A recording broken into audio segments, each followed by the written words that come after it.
विश्व आदिवासी दिवस की हार्दिक बधाई। दूसरा, 10 साल तक मैं मुख्यमंत्री रहा, कोई भारतीय जनता पार्टी का नेता, कोई भारतीय जनता पार्टी का कार्यकर्ता ये नहीं कह सकता कि दिग्विजय सिंह ने उसके साथ कहीं अन्याय और अत्याचार किया। और आताताई यहां तक आ गए कि गोविंद सिंह जी को परेशान किया। गोविंद सिंह जी, मैं कह चुका हूं कि वो सोशलिस्ट विचारधारा से राजनीति में आए। राजा साहब को मालूम है, जब तो कांग्रेस में लेके आए थे उनको, सोशलिस्ट विचारधारा के व्यक्ति जमीन पर लड़ाई लड़ने वाले हैं, मजलूमों की लड़ाई लड़ने वाले, गलत जगह उन्होंने हाथ डाला। आज जो मौका दिया है, मैं किसको धन्यवाद दूं? भारतीय जनता पार्टी के विधायकों को, मैं किसको धन्यवाद दूं? भिंड के कलेक्टर को, मैं किसको धन्यवाद दूं? भिंड के सम्मानित एसपी को। अगर आप ये जुल्म नहीं ढाते, अगर आप ये गैर कानूनी कदम नहीं उठाते, तो आज हमारे परिवार के कांग्रेस के लोग यहाँ इकट्ठे नहीं होते। ऐसी क्रांति आएगी जिसके माध्यम से जो भ्रष्ट भाजपा सरकार है उसका मध्य प्रदेश में टुकड़ा साफ होना चाहिए। हमारे मंच पे अनेक दिग्गज नेता है, हम उन सबको सुनना चाहते हैं। मैं आपका सिर्फ 1 मिनट लूंगा। मैं तीसरी बार में विधायक हूं। 2013 से 2023 के बीच में मुझे सौभाग्य मिला था 10 साल डॉक्टर गोविंद सिंह जी के साथ विधानसभा में विधायक रहने का। उस लाहौर की जनता ने इस बार डॉक्टर साहब को सहयोग नहीं किया। आदरणीय लाखन सिंह जी यहाँ बैठे, हमारे पूर्व मंत्री पीसी शर्मा जी यहाँ पर हैं। मुझे विश्वास नहीं हुआ साथी, लेकिन नतीजा हमारे सामने है और उस नतीजे का नतीजा है कि आज हमको सबको इतनी बड़ी तादाद में जन आंदोलन करने के लिए बीजेपी के राजा साहब, मैं आपको साधुवाद देता हूं जो आपने निर्णय लिया। और हमें भी पिछली मीटिंग जब कांग्रेस पार्टी की पीसीसी में हुई थी, उसमें निर्देश दिया, हमने सबने तय किया कि जो अधिकारी बीजेपी का ढोल बजाए, कानून की बात नहीं करे, सर्विस बुक का पालन नहीं करे, उसके खिलाफ उल्टी एफआईआर करने जाओ, यानी माने तो कोर्ट चले जाओ।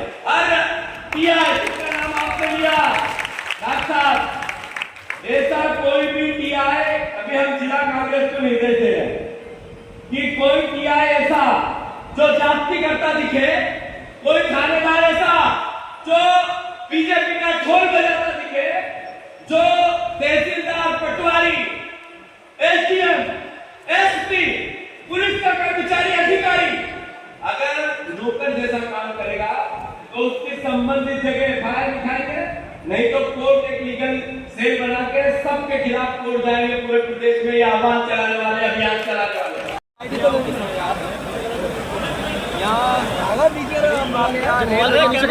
शराब माफिया, शिक्षा माफिया और राजनीतिक माफिया,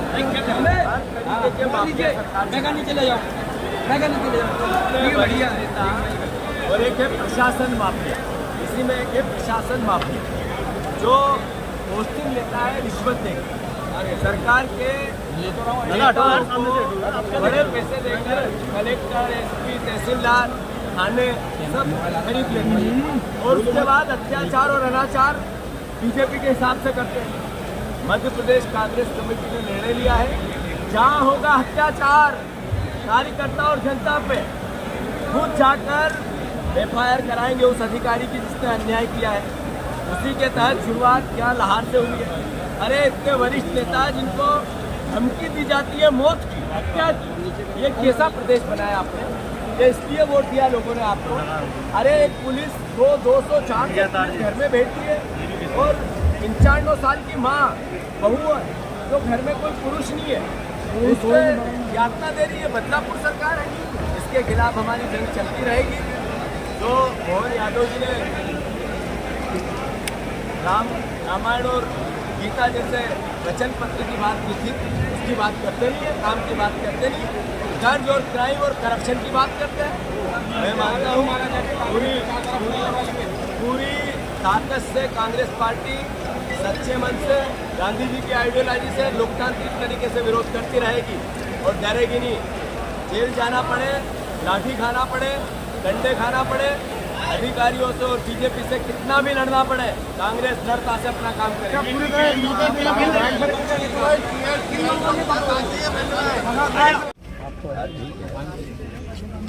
ये विरुद्ध भारतीय न्याय संहिता 2023 के अंतर्गत जिला कलेक्टर महोदय ने फोन पर विनोद जैन को फोन पर कहा कि मैं हिंदुओं के घर पर बुलडोजर नहीं चलाऊंगा, केवल मुसलमानों के घर पर बुलडोजर चला सकता हूं। ये हिंदू मुसलमान का ये मसला है।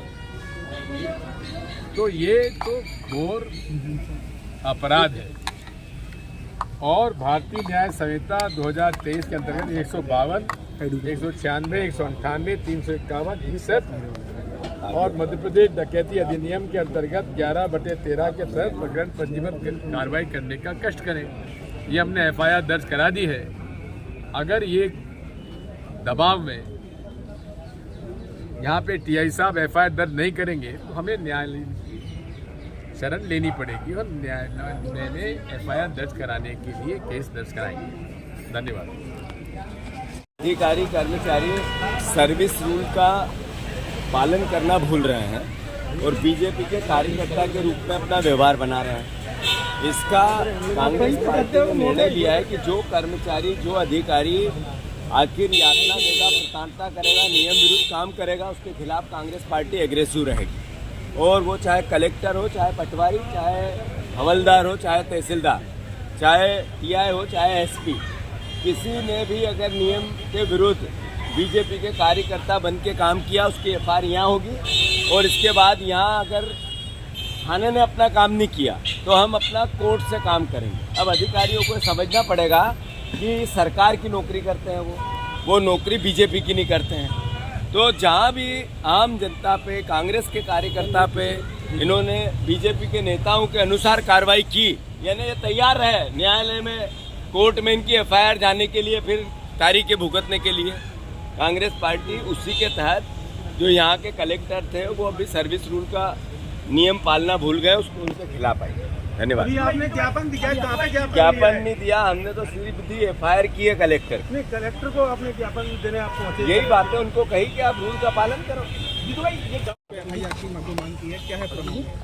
ये एक्चुअली जो कार्रवाइयाँ हुई हैं अभी अतिक्रमण हटाओ के अंतर्गत, चूँकि इसमें लाहौर में आपको मालूम है कि डॉक्टर गोविंद सिंह के मकान की जब्ती वगैरह की गई है कि वह सरकारी ज़मीन पर है या नहीं, और उसके संबंध में कार्रवाई की जा रही है लगातार। ये केवल नीचे ही नहीं बल्कि अन्य जहाँ भी अतिक्रमण किए गए हैं उन पर नफ्ती करना, शासकीय भूमि को वापस उसके मालिकान तक लौटाना, और यह कार्रवाई प्रशासन द्वारा लगातार की जा रही है। इसी बात को लेकर शायद चिंता जाहिर कर रहे हैं कांग्रेसी जन, और कांग्रेसी जनों की इस चिंता को उन्हें अपने अभिलेख में उतार कर अपने पत्र के माध्यम से थाना देहात में दिया है। एक ज्ञापन आज कलेक्ट्रेट में भी कलेक्टर महोदय को भी दिया गया, तो उक्त दोनों के संदर्भ में जो भी उचित कार्रवाई होगी। सर, क्या साक्ष्य दिए गए FIR के लिए? अभी जो भी है उसको उनके वगैरह भी दिया है, उनका जो भी पत्र दिया गया है उसका सूक्ष्मता से विश्लेषण किया जाएगा और उस पर जो भी विधि सम्मत कार्रवाई होगी हम लोग करेंगे। किसके खिलाफ दिया गया सर, जो आवेदन दिया है?